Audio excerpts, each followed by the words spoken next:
"You can't think how glad I am to see you again, you dear old thing," said the Duchess, as she tucked her arm affectionately into Alice's, and they walked off together.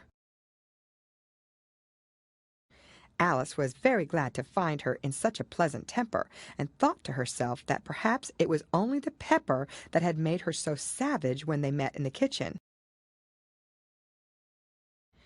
"When I'm a duchess," she said to herself, not in a very hopeful tone, though, "I won't have any pepper in my kitchen at all. Soup does very well without. Maybe it's always pepper that makes people hot-tempered," she went on, very much pleased at having found out a new kind of rule, "and vinegar that makes them sour, and chamomile that makes them bitter, and barley sugar, and such things that make children sweet-tempered. I only wish people knew that. Then they wouldn't be so stingy about it, you know." She had quite forgotten the Duchess by this time, and was a little startled when she heard her voice close to her ear. "You're thinking about something, my dear, and that makes you forget to talk. I can't tell you just now what the moral of that is, but I shall remember it in a bit." "Perhaps it hasn't one," Alice ventured to remark. "Tut, tut, child," said the Duchess. "Everything's got a moral, if only you can find it." And she squeezed herself up closer to Alice's side as she spoke. Alice did not much like keeping so close to her. First, because the Duchess was very ugly, and secondly, because she was exactly the right height to rest her chin upon Alice's shoulder, and it was an uncomfortably sharp chin. However, she did not like to be rude, so she bore it as well as she could. "The game's going on rather better now," she said, by way of keeping up the conversation a little. "'Tis so," said the Duchess, "and the moral of that is, 'Oh, 'tis love, that makes the world go round.'" "Somebody said," Alice whispered, "that it's done by everybody minding their own business." "Ah, well, it means much the same thing," said the Duchess, digging her sharp little chin into Alice's shoulder as she added, "and the moral of that is, take care of the scents, and the sounds will take care of themselves." "How fond she is of finding morals in things," Alice thought to herself. "I dare say you're wondering why I don't put my arm around your waist," the Duchess said after a pause. "The reason is that I'm doubtful about the temper of your flamingo. Shall I try the experiment?"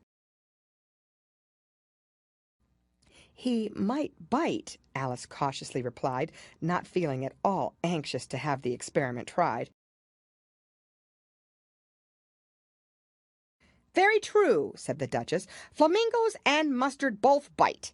And the moral of that is, birds of a feather flock together." "Only mustard isn't a bird," Alice remarked. "Right as usual," said the Duchess. "What a clear way you have of putting things." "It's a mineral, I think," said Alice. "Of course it is," said the Duchess, who seemed ready to agree to everything that Alice said. "There's a large mustard mine near here, and the moral of that is, the more there is of mine, the less there is of yours." "Oh, I know!" exclaimed Alice, who had not attended to this last remark. "It's a vegetable. It doesn't look like one, but it is." "I quite agree with you," said the Duchess, "and the moral of that is, be what you would seem to be, or if you'd like it put more simply, never imagine yourself not to be otherwise than what it might appear to others that what you were or might have been was not otherwise than what you have been would have appeared to them to be otherwise." "I think I should understand that better," Alice said very politely, "if I had it written down, but I can't quite follow it as you say it." "There's nothing to what I could say if I choose," the Duchess replied in a pleased tone. "Pray don't trouble yourself to say it any longer than that," said Alice. "Oh, don't talk about trouble," said the Duchess. "I make you a present of everything I've said as yet." A cheap sort of present, thought Alice. I'm glad they don't give birthday presents like that. But she did not venture to say it out loud. "Thinking again?" the Duchess asked, with another dig of her sharp little chin. "I've a right to think," Alice said sharply, for she was beginning to feel a little worried. "Just about as much right," said the Duchess, "as pigs have to fly. And the more—" But here, to Alice's great surprise, the Duchess's voice died away, even in the middle of her favorite word, moral, and the arm that was linked into hers began to tremble. Alice looked up, and there stood the Queen in front of them, with her arms folded, frowning like a thunderstorm. "A fine day, Your Majesty," the Duchess began in a low, weak voice. "Now, I give you fair warning," shouted the Queen, stamping on the ground as she spoke. "Either you or your head must be off, and that in about half no time. Take your choice." The Duchess took her choice and was gone in a moment. "Let's go on with the game," the Queen said to Alice, and Alice was too much frightened to say a word, but slowly followed her back to the croquet ground. The other guests had taken advantage of the Queen's absence and were resting in the shade. However, the moment they saw her, they hurried back to the game, the Queen merely remarking that a moment's delay would cost them their lives. All the time they were playing, the Queen never left off quarreling with the other players and shouting, "Off with his head!" or "Off with her head!" Those whom she sentenced were taken into custody by the soldiers, who of course had to leave off being archers to do this, so that by the end of half an hour or so there were no archers left, and all the players except the King, the Queen, and Alice were in custody and under sentence of execution. Then the Queen left off, quite out of breath, and said to Alice, "Have you seen the Mock Turtle yet?" "No," said Alice. "I don't even know what a mock turtle is." "It's the thing mock turtle soup is made from," said the Queen. "I never saw one or heard of one," said Alice. "Come on, then," said the Queen, "and he shall tell you his history." As they walked off together, Alice heard the King say in a low voice to the company generally, "You are all pardoned." "Come, that's a good thing," she said to herself, for she had felt quite unhappy at the number of executions the Queen had ordered. They very soon came upon a griffin, lying fast asleep in the sun. If you don't know what a griffin is, look at the picture. "Up, lazy thing," said the Queen, "and take this young lady to see the Mock Turtle and to hear his history. I must go back and see after some executions I have ordered." And she walked off, leaving Alice alone with the griffin. Alice did not quite like the look of the creature, but on the whole she thought it would be quite as safe to stay with it as to go after that savage Queen, so she waited. The griffin sat up and rubbed its eyes. Then it watched the Queen till she was out of sight. Then it chuckled. "What fun!" said the griffin, half to itself, half to Alice. "What is the fun?" said Alice. "Why, she," said the griffin. "It's all her fancy that they never executes nobody, you know. Come on." "Everybody says come on here," thought Alice as she went slowly after it. "I never was so ordered about in all my life. Never!" They had not gone far before they saw the Mock Turtle in the distance, sitting sad and lonely on a little ledge of rock, and as they came nearer, Alice could hear him sighing as if his heart would break. She pitied him deeply. "What is his sorrow?" she asked the Griffin, and the Griffin answered, very nearly in the same words as before. "It's all his fancy, that. He hasn't got no sorrow, you know. Come on." So they went up to the Mock Turtle, who looked at them with large eyes full of tears, but said nothing. "This here young lady," said the Gryphon, "she wants for to know your history, she do." "I'll tell it her," said the Mock Turtle in a deep, hollow tone. "Sit down, both of you, and don't speak a word till I've finished." So they sat down, and nobody spoke for some minutes. Alice thought to herself, "I don't see how he can even finish if he doesn't begin." But she waited patiently. "Once," said the Mock Turtle at last, with a deep sigh, "I was a real turtle." These words were followed by a very long silence, broken only by an occasional exclamation of "Hachar!" from the Gryphon, and the constant heavy sobbing of the Mock Turtle.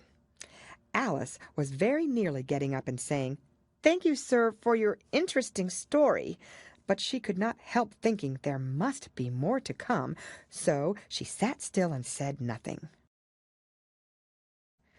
"When we were little," the Mock Turtle went on at last, more calmly, though still sobbing a little now and then, "we went to school in the sea. The master was an old turtle. We used to call him Tortoise." "Why did you call him Tortoise if he wasn't one?" Alice asked. "We called him Tortoise because he taught us," said the Mock Turtle angrily. "Really, you are very dull." "You ought to be ashamed of yourself for asking such a simple question," added the Gryphon, and then they both sat silent and looked at poor Alice, who felt ready to sink into the earth. At last the Gryphon said to the Mock Turtle, "Drive on, old fellow. Don't be all day about it." And he went on in these words. "Yes, we went to school in the sea, though you mayn't believe it." "I never said I didn't," interrupted Alice. "You did," said the Mock Turtle. "Hold your tongue," added the Gryphon, before Alice could speak again. The Mock Turtle went on. "We had the best of educations. In fact, we went to school every day." "I've been to a day school, too," said Alice. "You needn't be so proud as all that." "With extras?" asked the Mock Turtle a little anxiously. "Yes," said Alice. "We learned French and music." "And washing?" said the Mock Turtle. "Certainly not," said Alice indignantly. "Ah, then yours wasn't a really good school," said the Mock Turtle in a tone of great relief. "Now at ours they had at the end of the bill French, music, and washing extra." "You couldn't have wanted it much," said Alice, "living at the bottom of the sea." "I couldn't afford to learn it," said the Mock Turtle with a sigh. "I only took the regular course." "What was that?" inquired Alice. "Reeling and writhing, of course, to begin with," the Mock Turtle replied, "and then the different branches of arithmetic: ambition, distraction, uglification, and derision." "I never heard of uglification," Alice ventured to say. "What is it?" The Gryphon lifted up both its paws in surprise. "What? Never heard of uglifying?" it exclaimed. "You know what to beautify is, I suppose." "Yes," said Alice doubtfully. "It means to make anything prettier." "Well, then," the Gryphon went on, "if you don't know what to uglify is, you are a simpleton." Alice did not feel encouraged to ask any more questions about it, so she turned to the Mock Turtle and said, "What else had you to learn?" "Well, there was mystery," the Mock Turtle replied, counting off the subjects on his flappers. "Mystery ancient and modern, with seaography, then drawing. The drawing master was an old conger eel that used to come once a week. He taught us drawing, stretching, and fainting in coils." "What was that like?" said Alice. "Well, I can't show it you myself," the Mock Turtle said. "I'm too stiff, and the Gryphon never learnt it." "Hadn't time," said the Gryphon. "I went to the classic master, though. He was an old crab, he was." "I never went to him," the Mock Turtle said with a sigh. "He taught laughing and grief, they used to say." So he did," said the Gryphon, sighing in his turn, and both creatures hid their faces in their paws. "And how many hours a day did you do lessons?" said Alice, in a hurry to change the subject. 10 hours the first day," said the Mock Turtle, 9 the next, and so on. "What a curious plan!" exclaimed Alice. "That's the reason they're called lessons," the Gryphon remarked, "because they lessen from day to day." This was quite a new idea to Alice, and she thought it over a little before she made her next remark. "Then the 11th day must have been a holiday." "Of course it was," said the Mock Turtle. "And how did you manage on the 12th?" Alice went on eagerly. "That's enough about lessons," the Gryphon interrupted, in a very decided tone. "Tell her something about the games now."